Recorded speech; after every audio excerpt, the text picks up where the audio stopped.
एकत्र जमलेलो आहोत प्रभुवारी. आणि मागील रविवारी फादर्स डे होता आणि आम्ही नसल्यामुळं तो आपण करू नाही शकलो. तर आपण आजच्या दिवशी फादर्स डे सेलिब्रेट करत आहोत. देवबापाला आपण धन्यवाद देऊ. सर्व पित्यांसाठी जे वडील आहेत त्या सगळ्यांबद्दल आपण प्रभूला गौरव देऊ. त्याबद्दल जे वडील होणार आहेत त्यांनाही आपण त्यांच्याबद्दलची प्रभूला आपण धन्यवाद देऊ. मागील वेळेस आपण सचिनबद्दल म्हटलो की वडील होणार आहे आणि आपण यावेळेस एकदम छान होसानाला तर सगळीकडे बघतो. तर येणाऱ्या दिवसामध्ये आपल्यामध्ये असे काही कपल्स आहेत त्यांच्याबद्दल आपण देवबापाकडे बघू की आज आपण म्हणत आहोत की happy father's day to them. येणाऱ्या दिवसामध्ये त्यांच्याही हातावर एक बाळ आपल्याला दिसेल. तर आपण देवबापाला धन्यवाद देऊ की या सुंदर सर्व वडिलांसाठी. आज आपण प्रभूच्या वचनातून वडिलांसंदर्भात जो नातेसंबंध असतो त्याविषयी थोडंसं पाहणार आहोत पवित्र शास्त्रानुसार. आणि who is the best one, जर आपण शास्त्रातून जर शोधण्याचा प्रयत्न केला की who is the best father and sun relationship, असं जर आपण शोधण्याचा प्रयत्न केला शास्त्रामध्ये, तर एकच आपल्याला best father and sun relationship दिसती. तो म्हणजे खुद्द परमेश्वर आणि त्याचा एकुलता एक पुत्र प्रभू येशू ख्रिस्त. याच्याहून पलीकडं दुसरं बेस्ट फादर अँड बेस्ट सन आपल्याला भेटत नाहीत किंवा दिसत नाही.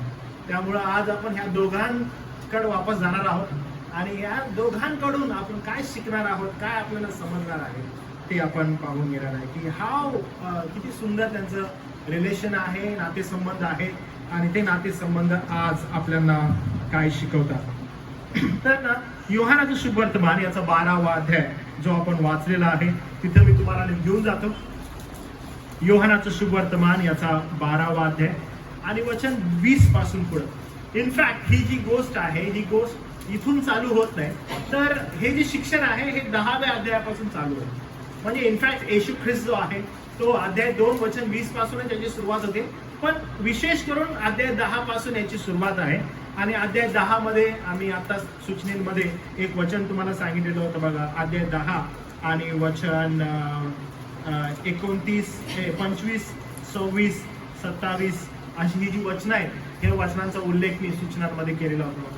म्हणजे येशू ख्रिस्त जो आहे ही गोष्ट तो बोलत आहे 10व्या अध्यायामध्ये. तर मी तुम्हाला ते सांगतो. तो असं म्हणतो बघा 10वा अध्याय वचन 25, 26, 27. येशूने त्यांना उत्तर दिले, मी तुम्हाला सांगितले तरी तुम्ही विश्वास धरणार नाही. जी कृत्ये मी आपल्या पित्याच्या नामाने करतो ती मजविषयी साथ देतात. तो म्हणत ज्या कामासाठी मला माझ्या पित्याला पाठवलेलं आहे ते मी फुलफिल करत आहे. म्हणजे I am appointed by my father. आणि ते फार महत्वाचं आहे की पित्याची इच्छा पुत्रामध्ये पूर्ण होण्यासाठी त्यानं संपूर्णपणे झोकून दिलेलं आहे. तर हे आवश्यक आहे. आणि तो म्हणतोय की माझं येण्याचं कारण काय, माझं येण्याचं कारण पिता आहे.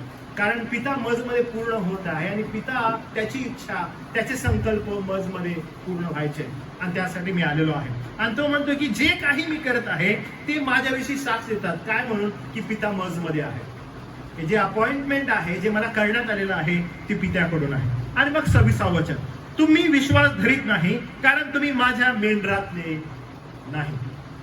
तो म्हणतो की अनेक लोक आहेत जे येत आहेत, जर मी पित्यापासून आहे, जो पिता मजमध्ये आहे आणि जी कार्य मी करत आहे, जे लोक आहेत ते मजकडे पाहत आहेत, माझ्याकडे येत आहेत, माझं ऐकत आहेत, माझं बेस्ट आहे.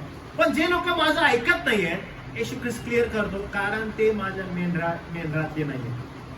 का मेंढरातले नाहीये तर ह्याच्या अगोदर येशू ख्रिस्तांना एक्सप्लेन ऑलरेडी केलेलं आहे. तो म्हणतो माझ्या पित्यानं आकर्षिल्या वाचून कोणी माझ्याकडे येऊ शकत नाही. म्हणजे हे तो ऑलरेडी क्लिअर करतो की ही माझ्या मेंढरातले नाहीत. म्हणजे काय, माझ्या पित्यानं त्यांना माझ्याकडे आकर्षू दिलंच नाही. म्हणजे कोणीही व्यक्ती स्वतःहून मी येशूकडे जातो, मी येशूचा स्वीकार करतो असं बोलू शकत नाही. त्याला ऑलरेडी पित्यानं आकर्षिलं पाहिजे, तो निवडलेला पाहिजे, तो वेगळा केलेला पाहिजे. He should be appointed by the father himself. तर त्यामुळे तो म्हणतो ती माझी मेंढर नाही आहेत, ती माझं ऐकत नाही. आता इथं तो लगेच पुढे क्लॅरिटी करतो आणि 27वा वचन म्हणतो माझी मेंढरे माझी वाणी ऐकतात, मी त्यास ओळखतो व ती माझ्या मागे येतात. माझी मेंढरं माझी वाणी ऐकतात. म्हणजे जी माझी आहेत ते माझी वाणी ऐकणार. म्हणजे माझी वाणी माझ्या वाणीकडे ते लोक कान देणार. मी मागच्या वेळेस एकदा आपल्या संमेलनात तुम्हाला उदाहरण दिलेलं होतं एकदम एंडला लिमिटेड अटॉनमेंट याविषयी.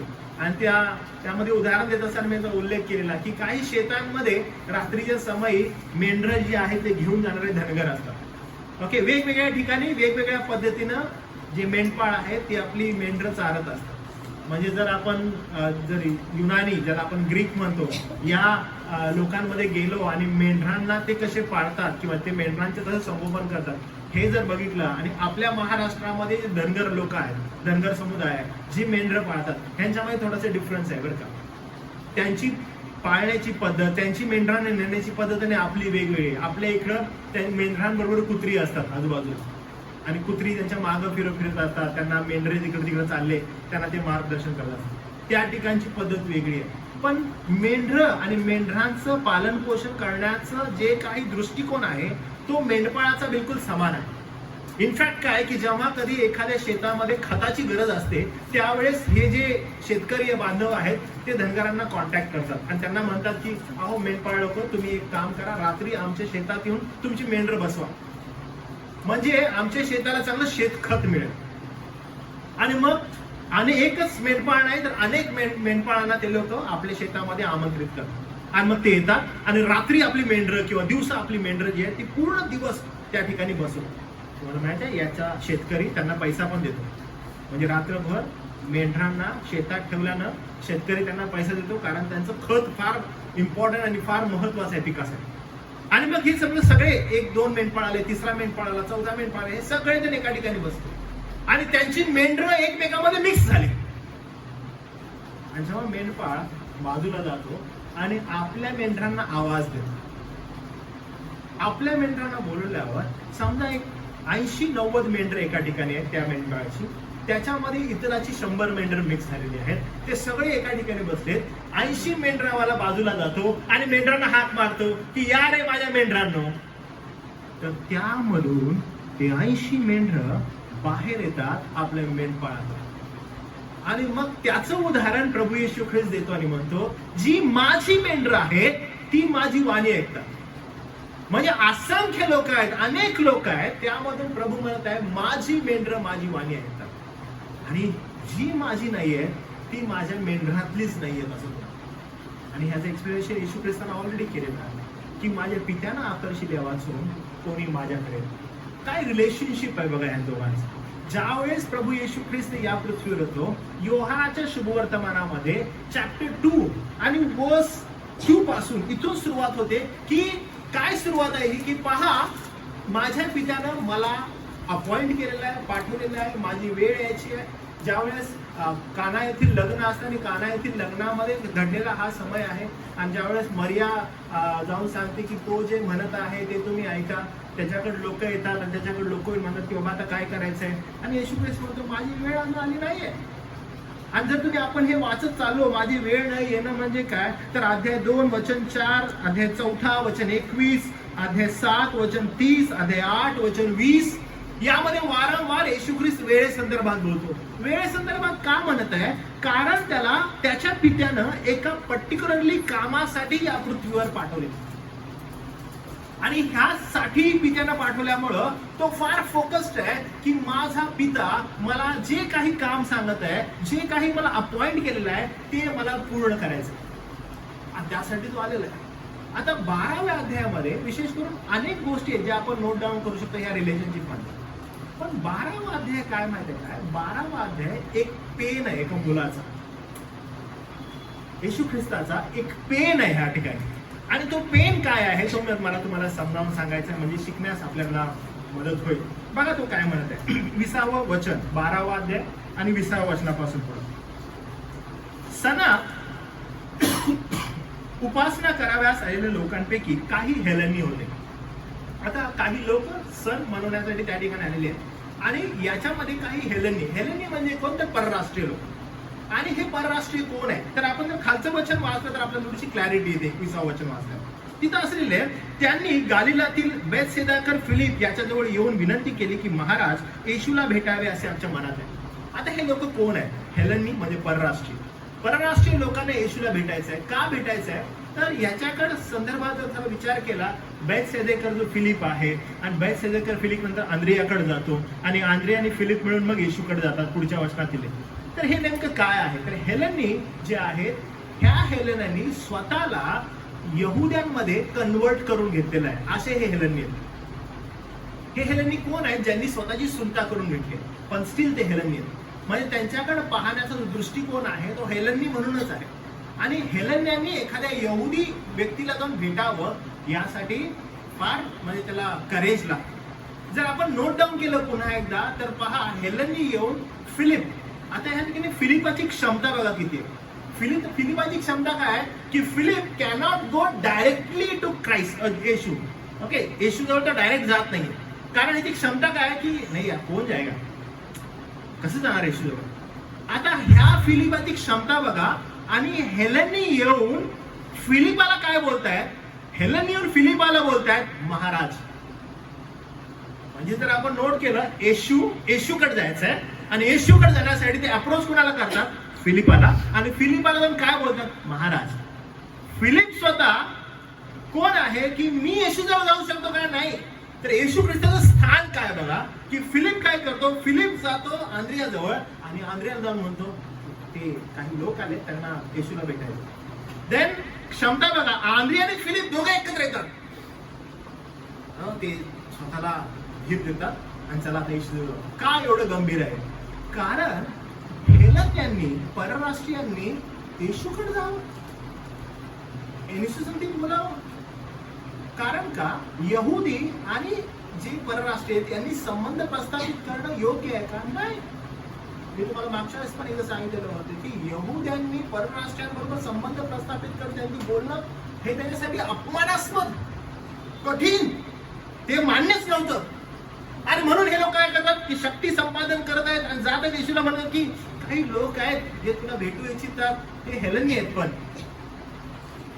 आणि त्यांना वाटत आहे की येशू कदाचित म्हणाल की नाही नाही भेटणार, का आले तुम्ही माझ्याजवळ,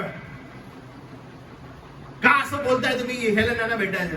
पण घडलंय नेमकं काय या स्टोरीमध्ये जरासं पण इथं असं लिहिलंय, ते येतात, ते जवळ येऊन म्हणतात की महाराज येशूला भेटावे असे आमच्या मनात आहे.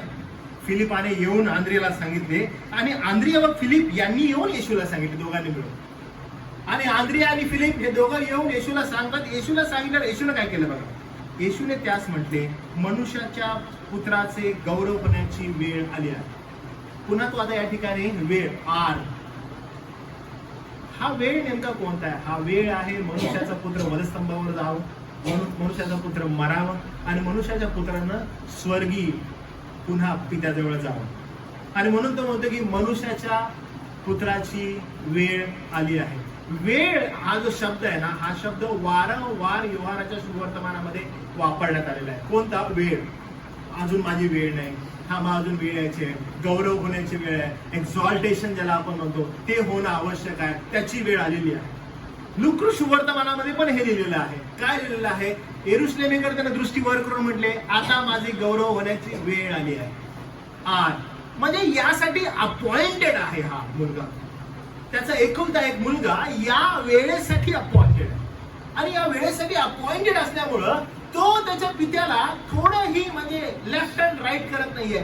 ज्या गोष्टी संदर्भात मी अपॉइंटेड आहे त्या गोष्टीसाठी मी स्वतःला झोकून देत आहे. असा हा मुलगा त्याचा एकुलता एक मुलगा म्हणत आहे. त्या दृष्टिकोनातून ज्या वेळेस आता हेलेनी येतात आणि हेलेनी म्हणतात की आम्हाला येशूला भेटायचं आहे. आंद्रिया फिलिप एकत्र येतात आणि येशूला म्हणतात की हेलेन्यांना तुला भेटायचं आहे. आणि येशू म्हणतात वाव किती चांगला आहे, या बरं भेटायला ना, चला मला आशीर्वाद देऊ दे त्यांना, त्याला त्यांनी बोलू दे मला. नाही, या स्टोरीमध्ये पुढे पण आपण बघतो की हेलेन्यांसाठी त्याचा संवाद झालेलाच नाही. या स्टोरीमध्ये पुन्हा आपण बघतो की हेलेन्यांना घेऊन तो बसलाच नाही, हेलेन्यांसाठी वार्तालाप केलाच नाहीये. आपण ह्या पूर्ण स्टोरीमध्ये पुढे पाहतो की येशूचा आणि हेलेन्यांचं काहीच झालं नाहीये. फक्त ही जी वार्ता आहे, ही वार्ता गेल्या गेल्या येशू पटकन म्हणतो, आता मनुष्याच्या पुत्राचं गौरव होण्याची वेळ आली आहे. अरे का बरं असं? कारण पित्याचा आणि पुत्राचा जो नातेसंबंध आहे तो एवढा दृढ आहे. असं का नाही म्हटलं बरं? हो, आता माझ्या यहोवा देवाची जी का यहोवा देव माझा यहोवा पिता याची इच्छा पूर्ण होण्याची वेळ आलेली आहे. नाही, तो काय बोलत आहे? तो म्हणत आहे की आता मनुष्याच्या पुत्राचं गौरव होण्याची वेळ आलेली आहे. आपण पाहतो मनुष्याचा पुत्र म्हणजे काय? आपण पाहिलं ना उत्पत्तीचा ग्रंथ 3 अध्याय 15 वचन ते अभिवचन, तुझी संतती व त्याची संतती यांच्यामध्ये मी वैर स्थापित करेन. तिची संतती म्हणजे मनुष्याची संतती तुझे डोकं फोडेल आणि तू तिची टाच फोडशील. ती वेळ आहे ती, त्या वेळेसंदर्भात तू बोलत आहे. कारण त्यासाठी अपॉइंटेड आहे. मनुष्याचा पुत्र म्हणजे मनुष्याचा पुत्र. आणि येशू ख्रिस्ताने स्वतःला वारंवार हे उद्देशून सांगितलेलं आहे, कारण रदबदली करण्यासाठी मनुष्याचा पुत्र येणं गरजेचं आहे.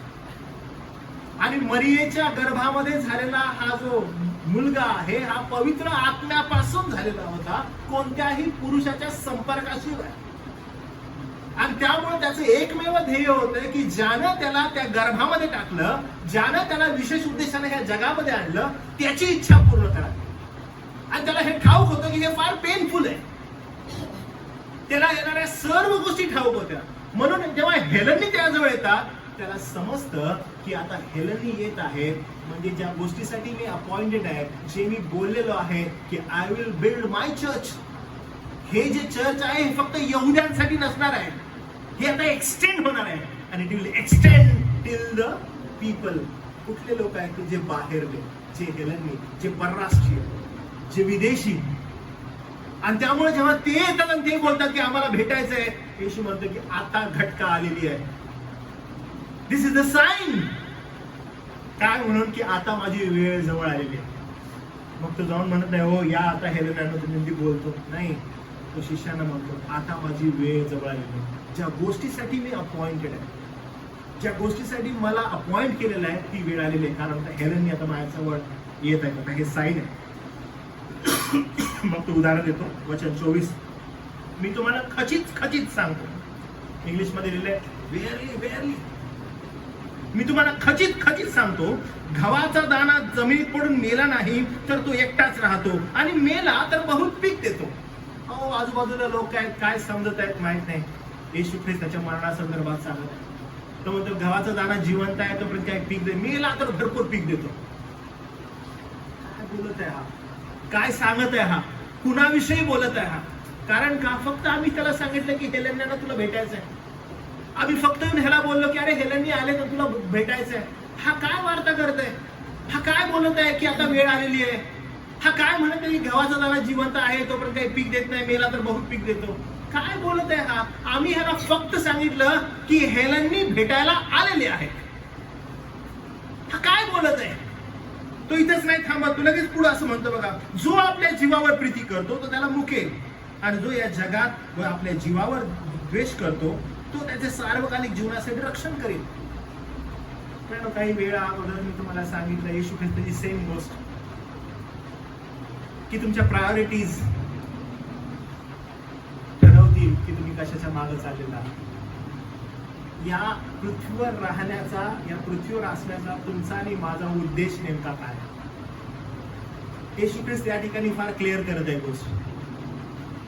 इथं आपण ना वाचवायला बघतो जे नाशवंत आहे. It's going to end someday. काल आपण प्रीतीचा बर्थडे सेलिब्रेट केला कॉटेज प्लेसमध्ये, आणि मग सकाळी मित्र म्हटलं मग कसं काय वाटतं आज बर्थडे आहे? काय नाही आहे. मग काय आहे बर्थडे नेमकं काय? काय नाही, 41 वर्षात झाले मी 42 वर्षात झालो. अरे रे रे, आता काय? अहो वय सरत आहे. I getting? आपण जवळ जात आहे कशाच्या माहित आहे का? पेटीच्या. हो, आणि दिस रियालिटी. आणि तरी पण काय करायचं माहिती का? बचाव, वाचवा, साठव करा. फोकस काय? जग आणि जगातल्या गोष्टी. तिथंच चाललो. किती म्हणजे शक्ती असेल जास्तीत जास्त किती जगू. काल एका अंकलला मी फोन केला, त्यांची वाईफ 83 इयर्स ओल्ड होती, ती एक्सपायर झाली. म्हटलं देवाकडनं भरपूर तिला आयुष्य दिलं हो. ते खुश होते ते बोलायला. पुढं जगायचंच आहे, राहायचंच आहे. Nobody wanted to die. नाही बाबा मरने का नाही, but everyone is going to die. He reality आहे. किती वर्षासाठी झटपट चालू आहे ही? म्हणजे कशासाठी चालू आहे? येशू ख्रिस्त म्हणतो कशासाठी खरा लागला हे सगळं आणि का करत आहात? काय प्राप्त होणार आहे? पित्यानं त्याला दिलेली जी अपॉइंटमेंट आहे ती अपॉइंटमेंट यथायोग्य रीतीनं त्याचा पुत्र करत आहे. कशासाठी मला अपॉइंट केलंय? मला अपॉइंट केलेलं आहे की तू जायचंय मनुष्य मात्रासाठी वधस्तंभावर आपला प्राण द्यायचाय. मी तुला तिसऱ्या दिवशी उठवणार आहे आणि उठल्यानंतर 40 दिवस तू शिष्यांबरोबर राहायचंय आणि पहा मी तुला परत स्वर्गात घेणार आहे. ओ दॅट्स इट. ऍब्सोल्युटली आहे. पण लक्षात ठेव कठीण आहे बरं का. ही फार पेनफुल आहे. कारण संपूर्ण जगाचं पाप ज्याला म्हणण्यात आलेलं आहे निवडलेल्यांचं पाप तुझ्यावर टाकण्यात येणार आहे. आणि त्याला परिणाम काय होणार आहे? अरे तुझ्याकडे पाहिल तुझ्यावर मन बसेल असं तुझ्या काही सौंदर्य राहणार नाही. जगातील कोणीही व्यक्ती हा पेन सहन नाही करू शकणार आहे. पुत्र म्हणत आहे मी करणार, प्रीतिस्ताव करणार. आणि त्याने केलं का? हो अपॉइंटमेंट आहे ते केलेलं आहे. त्यासाठीच तो आलेला आहे. आणि मग तो या ठिकाणी म्हणताय सांगत आहे लोकांना की पहा काय म्हणलेलं आहे की हेलंगे आलेत. आणि तो म्हणतो थांबा आता मला तुम्हाला काही सांगायचं. तो म्हणतो पहिली गोष्ट मनुष्याच्या पुत्राचं गौरव होण्याची वेळ आलेली आहे. दुसरी गोष्ट गव्हाचा दाना जिवंत आहे, पीक नाही देत, मेला तर बहुत पीक देतो. जे आंध्री आहे फिलिप आहे याच्यात काय चांगलं आहे येशूचं? अरे आम्ही काय बोललो त्याला? आम्ही म्हटलं हेलननी भेटायला आलेत आणि हा आम्हाला तिसरा ती गोष्ट सांगत आहे. आणि तो तिसरी गोष्ट काय सांगतो? जो आपल्या जीवावर प्रीती करतो. ए येशू हॅलो, आम्ही तुला सांगितलं फक्त हेलननी आलेत, तू तिसरा मुद्दा सांगत आहे आम्हाला. तो म्हणतो जो आपल्या जीवावर प्रीती करतो तो त्याला मुकेल. हे तुम्हाला आणि मला येशू ख्रिस्ताची डायरेक्ट शिकवण आहे. एकदम डायरेक्ट. आणि येशू ख्रिस्त हा येशू ख्रिस्त असं म्हणतो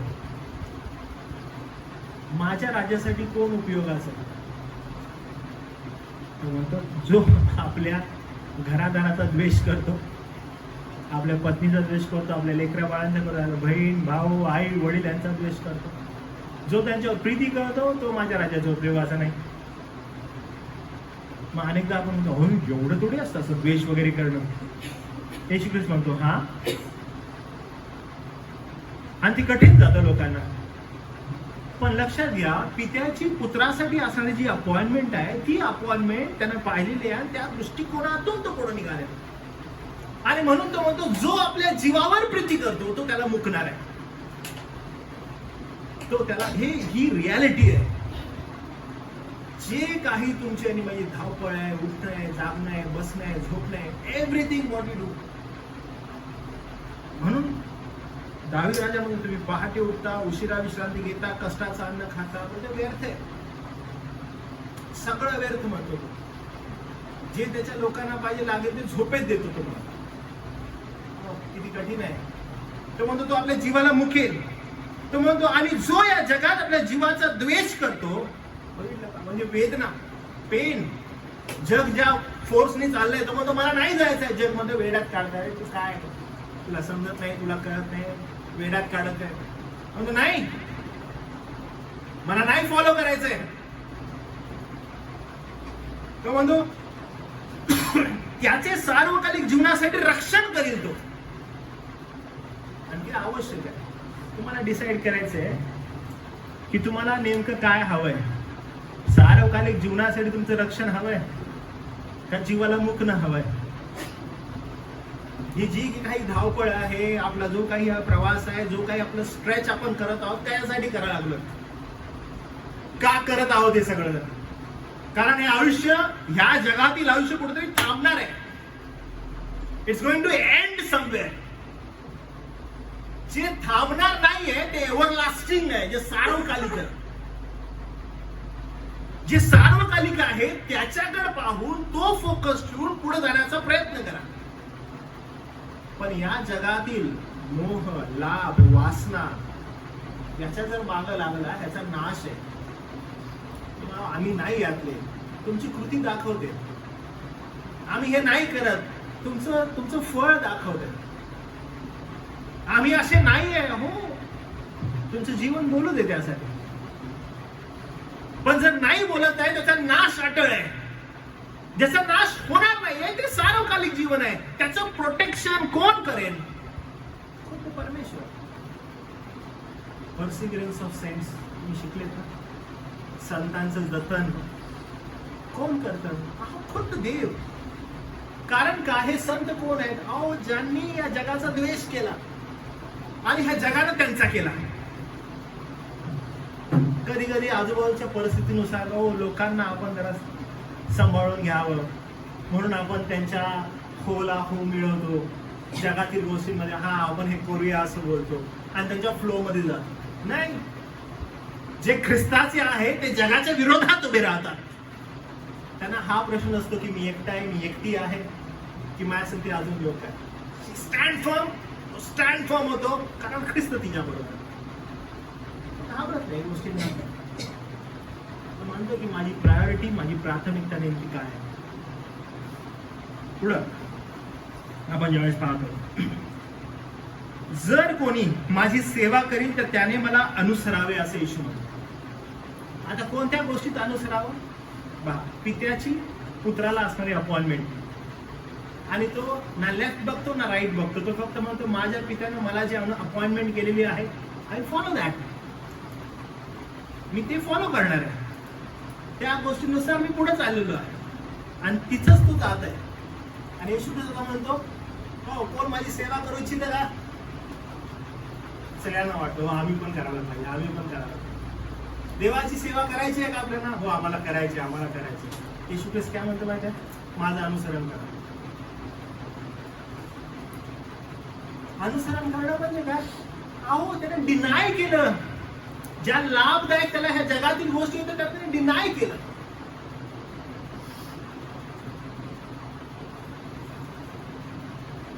हा किती सुंदर आशीर्वाद आहे मला तुम्ही सांगा. जगाच्या दृष्टिकोनातून काहीही माग, या जगातील काहीही माग मी तुला देतो. हा आशीर्वाद आहे. काहीही माग मी तुला देतो. तुम्हाला माहिती आहे कोण बोललं? सैतान. कुणाला बोलला? येशूला. काय पाहिजे सांग, देतो. ह्या जगातील प्रत्येक मोहाला बाजूला सारून तो पुढे गेला. का? पित्याची इच्छा पूर्ण करायची. तो बोलतो एकदाच नमन कर, एकदाच नमन कर, बघ तू कसं काय करतो तुला मी. नाही, प्रत्येक मोहाला नाकारून त्याचा पुत्र पुढे निघाला. का? एकच उद्देश आहे, माझ्या पित्यानं मला केलेली अपॉइंटमेंट. आणि येशू ख्रिस्त या संपूर्ण शुभवर्तमानामध्ये पित्याच्या आणि पुत्राच्या रिलेशनशिप विषयी बोलत आहे. तो बोलतो आम्ही प्रेम करतो एकमेकावर, आमची प्रीती एकमेकावर. कशी सिद्ध होते? कारण तो मजमध्ये राहतो, मी त्याचमध्ये राहतो. आम्ही एकमेकामध्ये राहतो आणि आम्ही फळ देतो. पिता पुत्रापासून काहीच लपू नाही शकत, पुत्र पित्यापासून काहीच लपू नाही शकत. आम्ही दोघे एकमेकापासून वेगळे नाहीये. हे वारंवार तो बोलतात. The relationship between a son and father awesome आहे, हे जबरदस्त आहे. आणि तो वारंवार ही गोष्ट बोलत आहे की आमच्या दोघांमध्ये असं रिलेशनशिप आहे आणि आम्ही अशा रीतीने निघालेलो आहोत. जेव्हा आपण पूर्ण हे योहानाचं शुभवर्तमान मागं वाचायला लागतो तो त्याविषयीच बोलतो.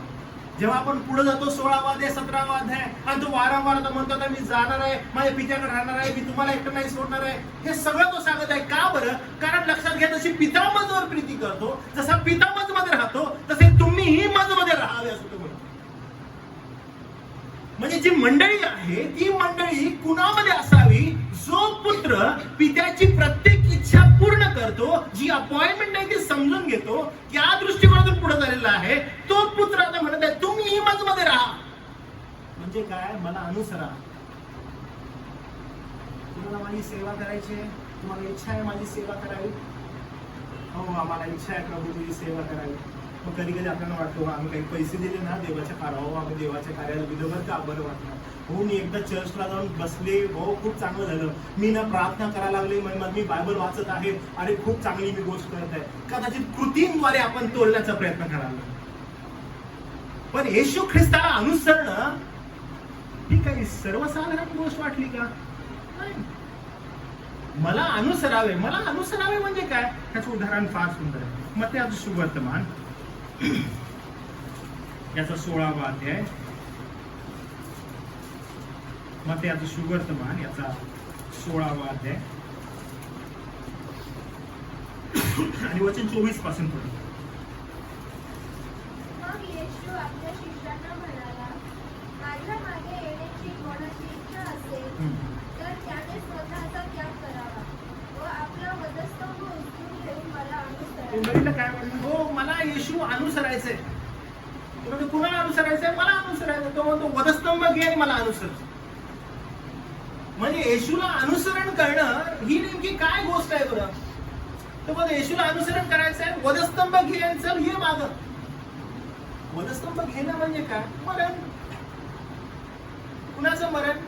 विश्वासणाऱ्याचं मरण हातात घेऊन येशूला अनुसरणं म्हणजे जगातील प्रत्येक वासनांना मारणं आणि येशूला अनुसरण. काय वाटतं? ही सर्वसाधारण गोष्ट आहे? नाही. पुत्रानं केलं का? पुत्रानं बिलकुल ते केलं. पुत्रानं प्रत्येक वासना बाजूला सारली, जे काही समोर आलं त्याला नकारलं. कारण का? उद्देश फक्त एक होता की पित्याची इच्छा मज मध्ये पूर्ण होणं आणि त्याच दृष्टिकोनातून तो निघालेला. त्या ठिकाणी आपण पाहतो येशू ख्रिस्त योहानाच्या सुवर्तमानामध्ये असं म्हणतो, हे असंच ठेवूया बघा, तिथे येऊया आपण. तो म्हणतो जो आपल्या जीवावर प्रीती करतो त्याला मुकेल आणि जो या जगात आपल्या जीवाचा द्वेष करतो तो त्याचे सार्वकालिक जीवनाचे रक्षण तो करील. जो कोणी माझी सेवा करील तर त्याने मला अनुसरले पाहिजे. का बरं? कारण जो मला अनुसरतो तेथे मी आहे, तेथे माझा सेवकही असेल. कोणी माझी सेवा करील तर पित्या त्याचा मान करील. म्हणजे जर इच्छा आहे की हो आम्ही सेवा करावी, प्रभूची सेवा करावी, आम्हाला खूप वाटतं आम्ही प्रभूची सेवा करायला पाहिजे. प्रभूची सेवा करणाऱ्यांना सगळ्यात पहिली गोष्टी समजून गेलं पाहिजे की मी येशूला अनुसरतो का.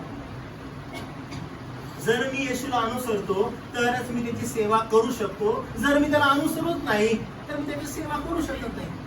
आणि येशू ख्रिस्ताने त्या ठिकाणी एक क्लॉज घातलेला आहे. मला अनुसरणं म्हणजे नेमकं काय? तर मला अनुसरण्यासाठी प्रत्येकानं आपला वधस्तंभ घ्यावा आणि मला अनुसरावं. आणि विश्वासणारे म्हणून या जगामध्ये, या मॉडर्न वर्ल्ड मध्ये आपल्याला तेवढं जमत नाही. वधस्तंभ घेऊन अनुसरणं, वधस्तंभ घेऊन अनुसरणं म्हणजे हा असा लावलेला जो क्रॉस असतो ना माग लाकडाचा समोर आहे असा, मग तो घ्यायचा आणि दिवसभर नगायचं किंवा गळ्यात अडकवायचा, वधस्तंभ घेऊन निघालं बरं का. हे नाहीये. वधस्तंभ घेऊन अनुसरणं म्हणजे पेन. वधस्तंभामध्ये काय? पेन. कुणासाठी? ख्रिस्तासाठी. वधस्तंभामध्ये काय आहे? वधस्तंभामध्ये मरण, दुःख, हाल, अपेष्टा. कधी कधी लोकांना असं वाटतं हो दुःख, हाल, अपेष्टा, हो आम्ही जगतच आहे पाळसे, खूप त्रासात जीवन आहे, हो हेच ख्रिस्ती जीवन आहे आमचं. पण जर स्वतःच्या मूर्खपणानं तुम्ही जर या गोष्टी स्वतःवर आणवून घेतलेल्या आहेत तर तुम्ही ह्याला दुःख म्हणू नाही शकत बरं का. हे ख्रिस्तानं दिलेलं दुःख आहे बरं का मला. नाही, तुम्ही तुमच्या मूर्खपणानं हे दुःख तुमच्यावर आणलं. हाल, अपेष्टा, दुःख आणि मरण हे जे ख्रिस्त म्हणत आहे ते ख्रिस्तासाठी आहे. ह्याचं कंपॅरिझन आपण करू नाही शकत. काय करू? खूप पेन आहे हो मला, खूप दुःख आहे हो मला. का रे? मी चोरी केलेली होती ना म्हणून पोलीस स्टेशनच्या वाऱ्या होत आहेत माझ्या. खूप दुःख, खूप पेन. बाळासाहेब, हेच ख्रिस्ती जीवन आहे. नाही बरं का, हे ख्रिस्ती जीवन नाहीये. हा तुमचा मूर्खपणा आहे, हा तुमचा लोभीपणा आहे. काय करू बाळासाहेब, होतच नाही हो, आम्हाला खूप दुःखात जगावं लागत आहे. का बरं? हो आमची लेकरं बरोबर नाही, तो खूप त्रास देतात मला. का बरं? कारण मी तसा वागलेलो नाही, माझा मूर्खपणा आहे तो. मला काय करायचंय, मला त्याच्यासाठी वधस्तंभाकडे जाणं गरजेचं आहे. वधस्तंभाचं शिक्षण घेणं गरजेचं आहे मला, पर्याय नाहीये.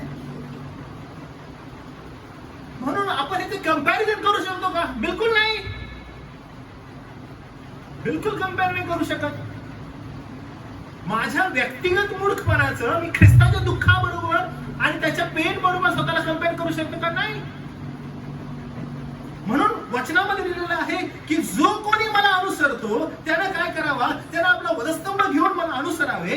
कारण जो कोणी आपला जीव वाचू पाहिल त्याला तो मुकेल, आणि जो कोणी मजकरीत आपल्या जीवाला मुकेल तो त्याला मिळेल सार्वकालिक जीवन. तुमचा आणि माझा प्राइमली फोकस नेमका काय आहे तो पडताळून बघणं आवश्यक आहे. म्हणून येशू ख्रिस्त म्हणतो, अनुसरायचं आहे मला, माझी सेवा करावी अशी तुमची इच्छा आहे, खूप चांगली इच्छा आहे तुमची. तुम्हाला वाटतं की माझी सेवा करायला पाहिजे, पण माझी सेवा करण्याचा एक क्लॉज आहे, आणि तो क्लॉज असा आहे की मला अनुसरा. मला अनुसरा, निघाला अनुसराला. हो, येशू निघाला, येशू दाढी वाढवली, आम्ही दाढी वाढवतो. येशू केस वाढवतो, आम्ही केस वाढवतो. येशू धगा घालतो, आम्ही धगा घालतो. आम्हाला वाटतं वा वा वा, आम्ही येशूला अनुसरतो. असं अनुसरतो कुठले तरी फोटोज बघून नाही. अनुसरणं याचा अर्थ वधस्तंभ घेऊन त्याच्या मागे चालणं. It's a pain. कारण जग ज्या प्रवाहात जात आहे, जग ज्या गोष्टी करत आहे त्याला नकारणं, जग ज्या गोष्टीचा आनंद मिळवत आहे त्याला नकारणं. काल मी आपल्या कॉटेज प्रेयर मध्ये सांगितलं की अनेकदा असं वाटतं की हे आध्यात्मिक आहे, आणि पहा राव किती आनंद आहे त्याच्यामध्ये, अहो किती हर्ष उल्हास आहे त्याच्यामध्ये, आणि लोक त्या ट्रॅप मध्ये अडकलेले आहेत. खूप लोक त्याच्यामध्ये समाविष्ट झालेले आहेत. तो म्हणजे हे आध्यात्मिक आहे, आध्यात्मिक आहे. हे एवढं आनंददायी असताना त्याच्यामध्ये एकटा उभं राहणं आणि म्हणणं की नाही, हे पवित्र शास्त्राला धरून नाही, म्हणून मी बाजूला होतो. त्यानं हा पेन आहे.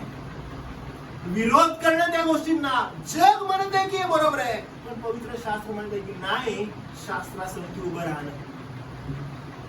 दुःख आहे, हाल आहे, वाईट वाटणं आहे, पण प्रभूसाठी उभं राहणं. कदाचित तुमची मित्र मंडळी जी जगातली आहे ती अशी छानपैकी संडेला पिक्चरला चाललेत आणि एन्जॉय करायला लागलेत, पिकनिकला चाललेत, आणि ते म्हणतात नाही मला चर्चला जायचंय. आपण पाहतो एका ठिकाणी एवढा आनंद, आणि ते म्हणतात नाही मला काय करायचं. What is important for me? Church, my Bible. ह्याच्या पलीकडे आहे का? ह्याच्या पलीकडे माझ्यासाठी दुसरं काहीच नाही, काहीच मी जमेस धरत नाहीये. हाच माझा फोकस आहे. पेन आहे, दुःख आहे, त्रास आहे. अनेकदा तुमच्या कामावर, कामाच्या ठिकाणी तुम्हाला अन्य विश्वासणारे जे लोक आहेत ते काहीतरी बळजबरी करण्याचा, काही सांगण्याचा प्रयत्न करतील, आणि तुम्हाला स्टँड फर्म होऊन त्या गोष्टीला नकारणं आणि म्हणणं की नाही, मी नाही करू शकत, कारण पवित्र शास्त्र मला यासाठी तुझ्याला देत नाही. पेन आहे, दुःख आहे, हाल आहे, कष्ट आहे. To stand firm. खूप तुम्हाला त्यासाठी जपणं गरजेचं. फ्लो एका बाजूने जोरात चालू आहे, पण तुम्हाला उभं राहणं गरजेचं. हे एसी लावायचं ना, हे करणं आवश्यक आहे. कारण फ्लो कुठे चाललेला आहे, फ्लो तुम्हाला समजलं पाहिजे. कदाचित तुम्हाला खूप साऱ्या वाईट गोष्टींसाठी एनकरेजमेंट होईल, तुम्ही म्हणाल त्यामध्ये नाही, माझी प्राथमिकता काय, कारण मला प्रभूची सेवा करायची. आणि प्रत्येक तारण झालेला व्यक्ती ही गोष्ट करणार. तारण न झालेला व्यक्ती मग नवरात्रीच्या 9 साड्या घालून फिरणार, छान छान कलर घालून जाणार, अजून काय काय वेगवेगळ्या प्रकारे तो भाग घेणार त्या गोष्टींमध्ये. त्या पवित्र शास्त्र आधारित नाहीयेत, त्या गोष्टींना चांगल्या वाटणार. पण तारण प्राप्त झालेला व्यक्ती स्टँड फर्म राहणार, तो त्या गोष्टींना नकारणार आणि म्हणणार शास्त्र याला मुलगा देत नाही, मी उभं राहणार. आवश्यक आहे. येशू ख्रिस्त पुढे असं म्हणतो, जो कोणी माझी सेवा करेल तर त्याने मला अनुसरावे. म्हणजे जिथे मी आहे तिथे माझा सेवकही असेल. का बरं? कारण तो म्हणतो माझा पिता त्याला राखेल. माझ्या पित्याने केलेलं प्रॉमिस आहे आणि तो ते राखणार आहे. तो म्हणतो आता माझा जीव व्याकुळ झाला आहे. ख्रिस्त म्हणत आहे. का बरं? कारण हेलेनी आले ना आणि मला समजलं आता माझी वेळ झालेली आहे. म्हणतो मी काय बोलू? आणि मग या ठिकाणी तो म्हणत आहे की हे पित्या, पित्याला तो विनंती करत आहे, हे पित्या या घटकेपासून माझे रक्षण कर. तरी मी यासाठी त्या घटकेत आलेलो आहे हे त्याला ठाऊक आहे. असं मी तुम्हाला सांगितलं की अपॉइंटमेंट होती पित्याची, ती त्याला ठाऊक होती की मी कशासाठी अपॉइंटेड आहे, मी कशासाठी मला या ठिकाणी पाठवलेलं आहे. म्हणतो हे पित्या या घटकेपासून माझं संरक्षण कर, रक्षण कर. पण मला ठाऊक आहे की मी याच घटकेसाठी आलो. ते कितीही पेनफुल असो, ते कितीही त्रास देणार असो, एवढंच काय की मरण असो, पण पित्यानं दिलेली जी अपॉइंटमेंट आहे ती मला पूर्ण करायची. त्यासाठी मी बांधलेलो. जी अपॉइंटमेंट तुम्हाला दिलेली आहे, जे पाचारण तुमचं आहे ते तुम्हाला ठाऊक आहे ना. आणि जे पाचारण तुमचं आहे, ज्या पाचारणासाठी तुम्हाला आमंत्रण दिलेलं आहे, ते पाचारण जर तुम्हाला ठाऊक आहे तर त्या पाचारणासाठी इन एनी एक्सटेंड तुम्ही ख्रिस्तासारखं म्हणू शकता का की मला कठीण आहे पण मला ठाऊक आहे की मला याच रोडवरून जायचं. मी हा रोड चेंज नाही करणार आहे कोणत्याही कॉस्ट मध्ये. आणि इथं अनेकदा आपला जो ख्रिस्तीपणा असतो ना, तो ख्रिस्तीपणा येऊन म्हणत आहे की थोडस आपण लूज झालो तर चालेल, पडलो तर चालेल, सेटलमेंटच्या मूडमध्ये येतो. मग अनेकदा ख्रिस्तीपणा का बरं? कारण जगामध्ये होत नाही हो बाळासाहेब राहायला, असं थोडं तरी ऍडजस्ट करावं लागतं आम्हाला. नाही बरं का, दिस इज नॉट आवर कॉल. हे आपलं पाचारण नाही आहे. असं येशू ख्रिस्त स्टँड फर्म झाला. तो म्हटला की प्रभू मला माझ्या पित्याचं माझं रक्षण कर, पण मला हे ठाऊक आहे की यासाठीच मी अपॉइंटेड आहे. मंडळीला हे माहीत असावं की यासाठीच तुम्ही अपॉइंटेड आहात. तुम्ही हे विसरू नका की यासाठीच तुम्हाला पाचारण केलेलं आहे. तुम्ही जर हे विसरला तर लक्षात घ्या तुमचं ख्रिस्ती जीवन कठीण प्रसंगातून जाणार आहे. तुमचं पाचारण तुम्ही लक्षात घ्या. तर म्हणतो हे पित्या तू आपल्या नामाचं गौरव कर. अशी आकाशवाणी झाली की मी ते गौरवले आहे आणि पुन्हाही गौरवले. पहा पिता त्या ठिकाणी लोक आहेत, हेलेनी आहेत, अनेक लोक आहेत. आणि मग पिता पण काय करतो माहिती काय? होल्ड बॅक नाही करत. येशू ख्रिस्त ज्या वेळेला म्हणतो की पिता आता माझी गौरव करण्याची वेळ आलेली आहे आणि पिता तुझं गौरव कर, तू आपल्या नामाचं गौरव कर, जी अपॉइंटमेंट तू मला दिलेली आहे त्याचं गौरव कर, असं बोलल्या बोलल्या काय घडत आहे की स्वर्गातून आकाशवाणी होत आहे. स्वतः पिता होल्ड नाही करत आहे बरं का. राहू दे आता बोलायला नको येशूला, खूप लोक आहेत एखादा बोलतो नाही. त्याचा पिता आवाज देतो आणि आवाज देऊन म्हणतो की मी ते गौरवलेलं आहे आणि गौरवीन पुढे पण. हे आवश्यक आहे, हे आपल्याला समजणं गरजेचं आहे की जेव्हा तुम्ही आणि मी वचनानुरूप जीवन जगतो, ख्रिस्ताला अनुसरतो, जे तुमचं आणि माझं पाचारण आहे ते आठवतो. जसा पिता पुत्रा संदर्भात कॉन्फिडेंट आहे की तो ते पूर्ण करेल, इन अ सेम वे तुम्ही आणि मी त्याची लेकरं जर त्याचमध्ये राहिलो, कितीही कठीण प्रसंग आला, कितीही भयानक परिस्थितीला तोंड द्यावं लागलं, इनफॅक्ट काय की अहो मरणालाच तुम्ही आणि मी मागं पुढं हटणार नाही. लक्षात घ्या, पिता मग होल्ड करत नाही बरं का. पट करून म्हणतो की हो मी ते गौरविलं आहे आणि गौरवीन. असं बोलल्या बोलल्या लगेच त्या ठिकाणी लोक जे आहेत ते काय म्हटले बघा. तेव्हा जे लोक उभे राहून ऐकत होते ते म्हणाले गर्जना झाली, गर्जना झाली. अहो येशू बोलला गर्जना, स्वर्गातून गर्जना झाली. आणि काय झाली गर्जना? दुसरे म्हणाले त्याच्याबरोबर देवदूत बोलला. म्हणजे लोकांनी ऐकलं बरं का स्वर्गातून गर्जना झालेली. का बरं? कारण पुत्र व्याकुळ झालेला होता की आता माझी वेळ आली. त्यानं होल्ड बॅक नाही केलं बरं का.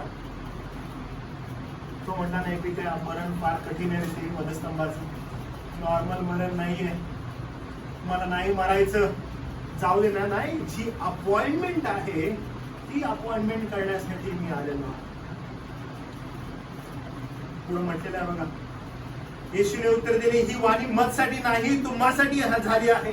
आता ह्या जगाचा न्याय होत आहे आणि होणार आहे. न्यायाचा टाइम आलेला आहे. पहा, मी वधस्तंभावर जाणार आहे, न्याय होणार आहे, जजमेंट टाइम. आणि जजमेंट टाइम काय होणार आहे तर तो सांगतो बघा. तो म्हणतो की मला ह्या पृथ्वीपासून उंच केले तर मी मनुष्याकडे सर्वांना ओढून घेईन. जजमेंट टाइम आहे. कोणता टाइम आहे? आता मी पृथ्वीपासून वर घेतला जाईल. कसा वर घेतला जाईल? म्हणजे मला उंच केलं जाईल.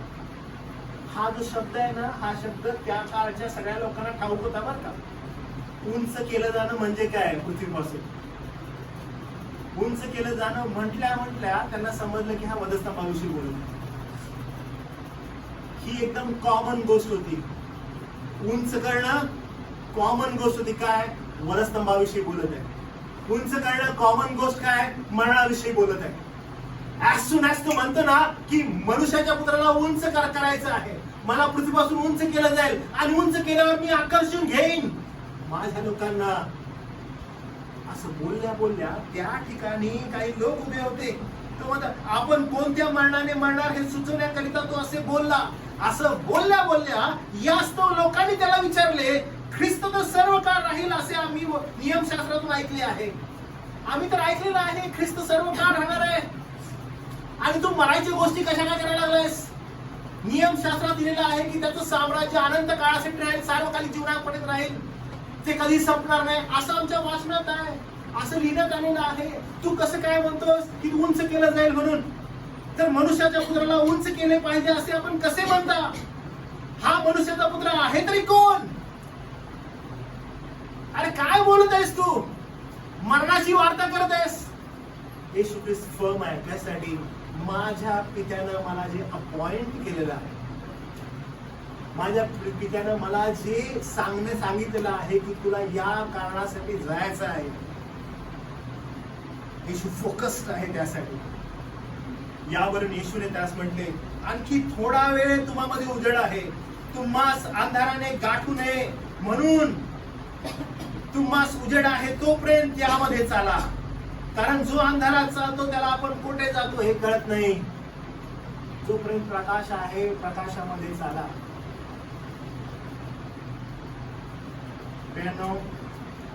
येशू ख्रिस्त सांगत आहे, तुम्ही उजेडाचे पुत्र व्हावे म्हणून तुम्हास उजेड आहे तोपर्यंत उजेडावर विश्वास ठेवा. ही रियालिटी आहे आपल्याकडे. जे तुम्हाकडे आणि माझ्याकडे आहे तो प्रकाश आहे, तो उजेड आहे. आणि तुम्ही आणि मी या उजेडात चालणारे लोक असावेत. आपण प्रकाशाच्या पुत्राप्रमाणे चालणारे लोक असावेत. हाच तुमचा फोकस असावा. याच्या पलीकडे दुसरं काहीच नको. पिता आपल्या पुत्राला अपॉइंट करतो. पुत्र ती गोष्ट घेऊन या पृथ्वीवर येतो. मरावं लागलं तरी मागं हटत नाही. अनेक वेळ त्याच्या समोर येतात. तो वारंवार म्हणतो, आता वेळ नाही, आता वेळ नाही, आता वेळ नाही, आता वेळ नाही. 12व्या अध्यायामध्ये येतो आणि म्हणतो आता ही वेळ आहे. कारण का? हेलेनने आले, त्याला समजलं आता मंडळी स्थापण्याची वेळ आहे. तो म्हणतो आता ही वेळ आहे. असं बोलल्या त्या ठिकाणी उपस्थित लोक त्याच्याकडे बघतात. तो त्यांना शिकवून आपल्याला म्हणतो की पहा, तुम्हाला मला अनुसरायचं आहे तरच हे शक्य होईल. कारण तुम्ही म्हणत आहात मला सेवा करायची याची, मला अनुसरल्याशिवाय तुम्ही माझी सेवा करू शकत नाही. तुम्ही मला कसे अनुसराल? तो म्हणतो तुमची अपॉइंटमेंट आहे. आमची अपॉइंटमेंट काय? तो म्हणतो सेम लाईक मी. मी आपला वधस्तंभ घेऊन निघालो, तुम्ही आपला वधस्तंभ घेऊन माझ्या मागे या. ही तुमची आणि माझी अपॉइंटमेंट आहे. स्वर्गीय पिता पुत्राला ज्या गोष्टीसाठी पाचारण करतो, पुत्राचा उद्देश एकमेव आहे की त्याला संतुष्ट करावं. काय तो पिता आपल्या पुत्रावर संतुष्ट झाला काय? हो. स्वर्गातून त्यानं वाणी देऊन म्हटलं की हा माझा प्रिय पुत्र आहे आणि यावर मी संतुष्ट आहे. इन अ सेम लाईन आकाशातून वाणी झाल्याने म्हटलं की हो मी माझं गौरव केलेला आहे आणि करणार आहे. पुत्रासंदर्भात की त्यानं वारंवार त्याला दुजोरा दिलेला आहे. त्यानं ख्रिस्त जो तुमचा आणि माझा मार्गदर्शन, ज्यानं तुम्हाला आणि मला या पृथ्वीवर अपॉइंट केलेला आहे एका विशेष कारणासाठी, काय ते कारण घेऊन जगण्यास तुम्ही आणि मी तयार आहोत. It can be painful, okay, खूप पेनफुल असेल, जगाच्या दृष्टिकोनातून मूर्खपणाचं असेल, कारण जगाला नाकारणं आणि ख्रिस्ताच्या मार्गदर्शनामध्ये चालणं जगाच्या दृष्टिकोनातून मूर्खपणाचं. पण हेच तुमचं आणि माझं पाचार आहे. काय त्यासाठी तुम्ही तयार आहात? स्वतःला चेक करा. कारण का यावरून समजेल की तुमची प्राथमिकता काय आहे. आपण पाहिलं येशू म्हणतो की जे माझ्या मेंढवाड्यातले नाही ते बाहेरचे, ती माझी मेंढर नाही. तुम्हाला तर असं वाटतं हो आम्ही ख्रिस्ताची मेंढर, आम्ही ख्रिस्ताचे आहोत.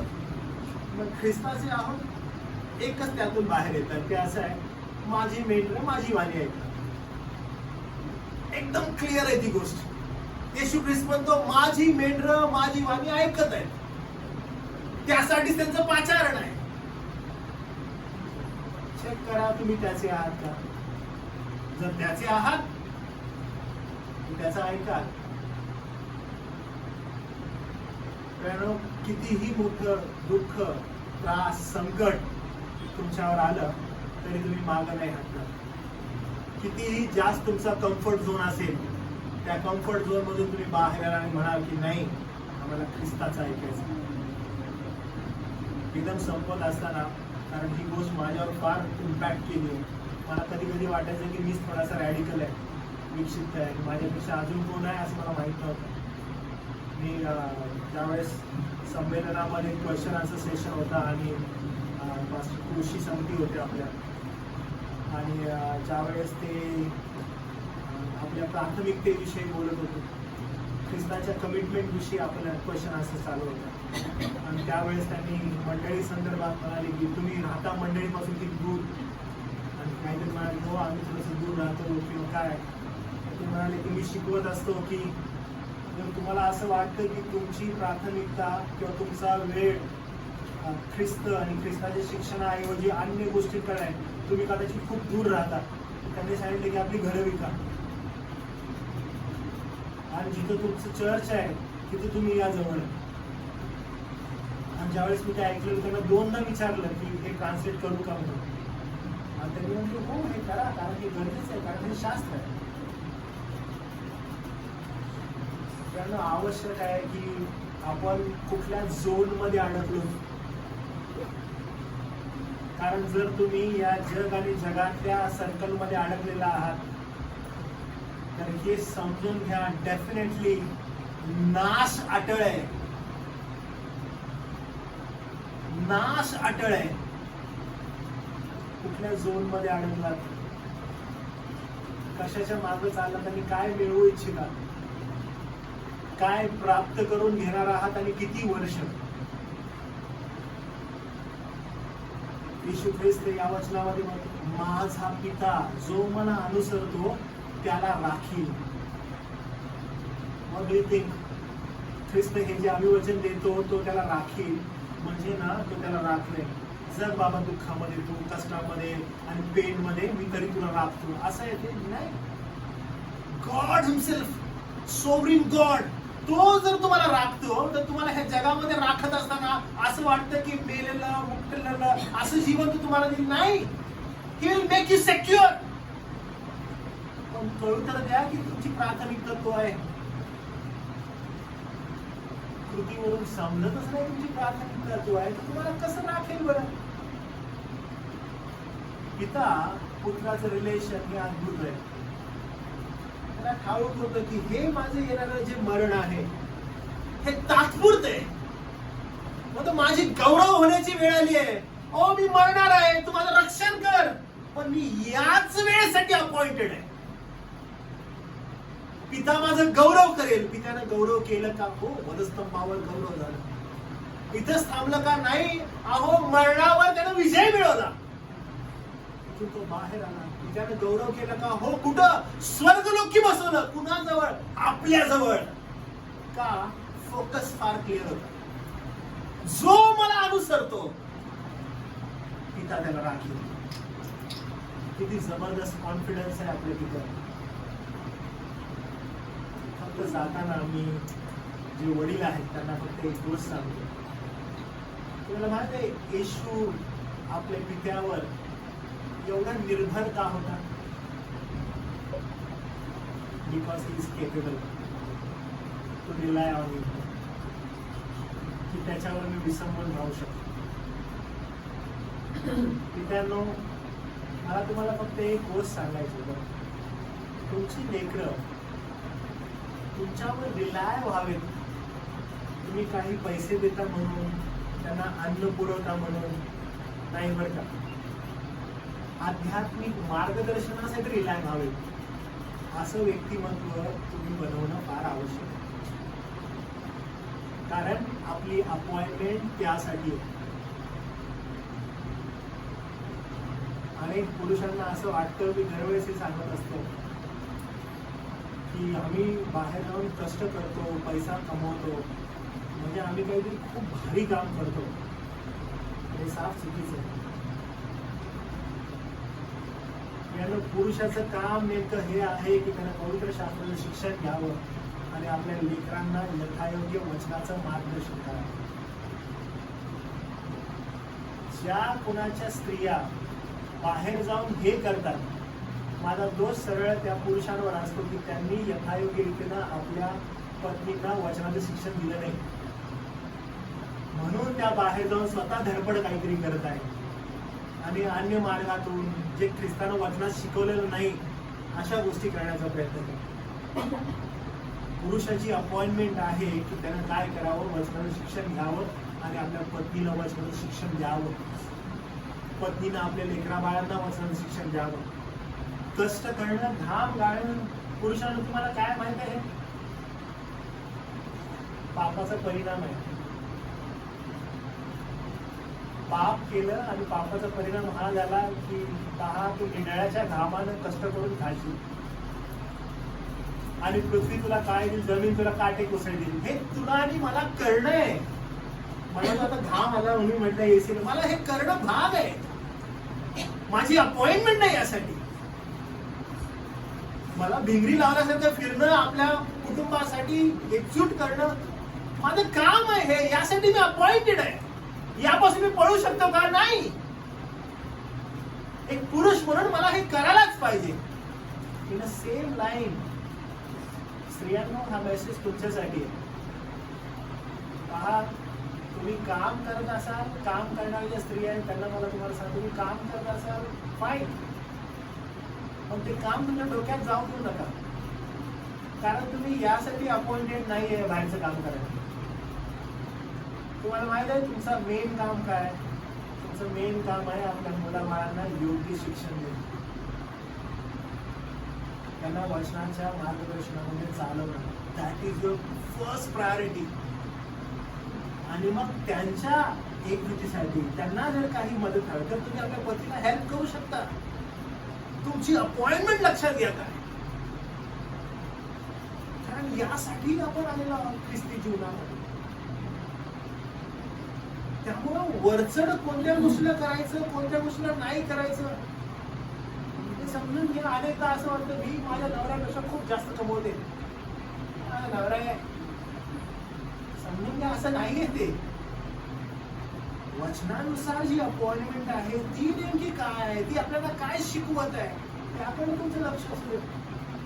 येशू ख्रिस्त आपल्या पित्याच्या इच्छेप्रमाणे जगण्यास समर्पित आहे. का बरं? कारण त्याचा पिता तसा आहे. आज सगळे असणारे जे वडील आहेत, मला तुम्हाला एनकरेज करायचं आहे की तुम्ही तुमचं जीवन अशा रीतीने जगा की तुमची लेकरं जी आहेत त्यांनी तुमच्याकडून आध्यात्मिक शिक्षण घेण्यासाठी एकदम तयार असतात. जेव्हा माझी ही दोन्ही मुलं जन्मली पण नव्हती, माझं नुकतंच लग्न झालं होतं, एक वडील म्हणून माझ्या मनामध्ये पहिल्यापासून प्रभूला प्रार्थना आहे, जेव्हा कधी मी म्हातारा होईन, म्हणजे कदाचित मला दिसायला नाही लागणार, आंधळा होईल, काय होईल एक्स्ट्रीम, तरी प्रभू माझी बुद्धी एवढी शाबूत ठेवून की जेव्हा माझी लेकरं माझ्याकडे येतील, फायनान्शियली मटेरियलिस्टिकली मी त्यांना काही देऊ शकेन, डोंट नो, पण एवढं शाबूत ठेव की मी त्यांना आध्यात्मिक मार्ग देऊ शकेन. ही एकच अपॉइंटमेंट आहे आपली. आणि म्हणून हा जो पुत्र आहे, हा माझ्या पित्याची इच्छा मला पूर्ण करायची, व्हॉट एव्हर इट टेक्स, काही नाही, मला माझी पित्याची इच्छा पूर्ण करायची. बस तो तसा आहे आणि हे फार गरजेचं आहे.